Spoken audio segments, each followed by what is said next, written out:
Let's look at the latest out of Washington, and particularly a phone call between Donald Trump and the Chinese leader Xi Jinping. Joining me, as he does every week, is the ASPI resident senior fellow David Wroe, as we see live pictures from the White House. And a busy 24 hours there, President Trump talking to Xi Jinping ahead of a visit to Beijing by the US president.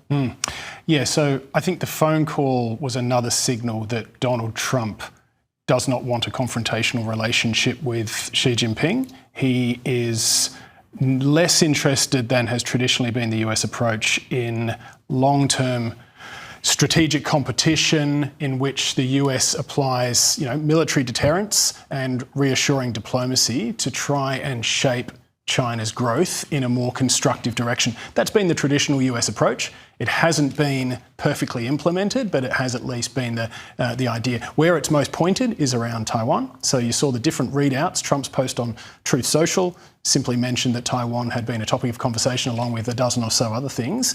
Xi's readout was much more detailed, saying, I told the US president to basically watch what you're doing on arms sales to Taiwan. Basically, Xi gave Trump a bit of a lecture about China's position on Taiwan. So where does that fit ahead of a visit by Trump to Beijing, where they will roll out the red carpet for the President of the United States, won't they? That's just a few months away. Yeah. So look, my hunch, and it could be an overreading, but my hunch is that Xi's main objective for that April visit by Donald Trump will be to reach some sort of understanding with him on Taiwan that means that Trump, for the duration of his term as president, does not go too hard on China as it starts to prepare for an acquisition of Taiwan over the long term. I don't think that Xi is going to invade Taiwan during Trump's term. Apart from anything else, it would be such a blow to Trump's ego. He's made such a big deal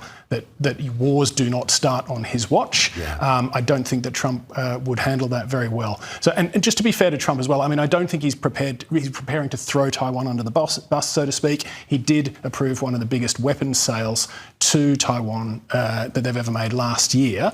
But I think that Xi is in a position now where he can start to do the preparatory work under Trump. The Prime Minister has arrived in Jakarta. He's got an important agreement to formalise with the Indonesian president, and it is quite a significant security arrangement just below our top alliances with the United States and Papua New Guinea.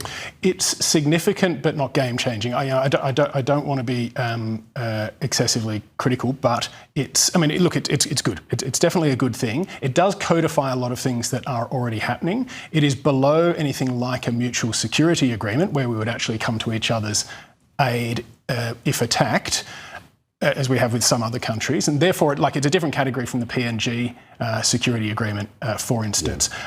But one hope out of this is that the next step is a three-way agreement between Indonesia, PNG and Australia. That, again, just sort of knits a little bit more of the sort of cooperative fabric across the region, which is good for everyone.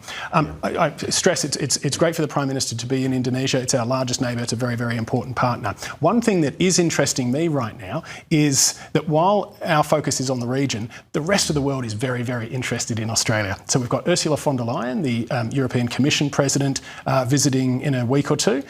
She's going to hopefully sign a European-Australia security cooperation agreement. Right, okay. Now, hopefully that will grease the wheels towards a trade deal over the longer term. I'm not sure they're quite there yet on the trade, but the security agreement is important. Yep. So that's great. Mark Carney, the Canadian Prime Minister, who we know from his now well-known Davos speech, is looking for international partners, and he's coming to Australia. There's a big Danish contingency. Going to address the Parliament as well. Correct. So it's a really significant and senior, high-level visit.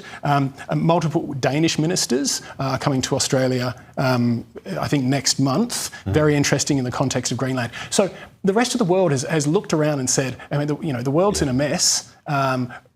The US is unreliable. We're looking for partners. Australia, we're interested in you. Yeah, that's a good point, actually. Yeah, so where reliability is needed. We're a natural go-to for those sorts of other, like-minded partners. Yeah, interesting. And just finally, before you go, I'm intrigued by this fallout of the Epstein files. Yeah.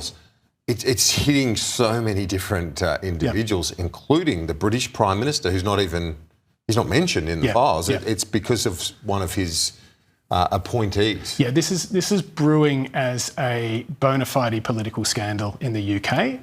There's a lot of people speculating that it could be the end of Keir Starmer.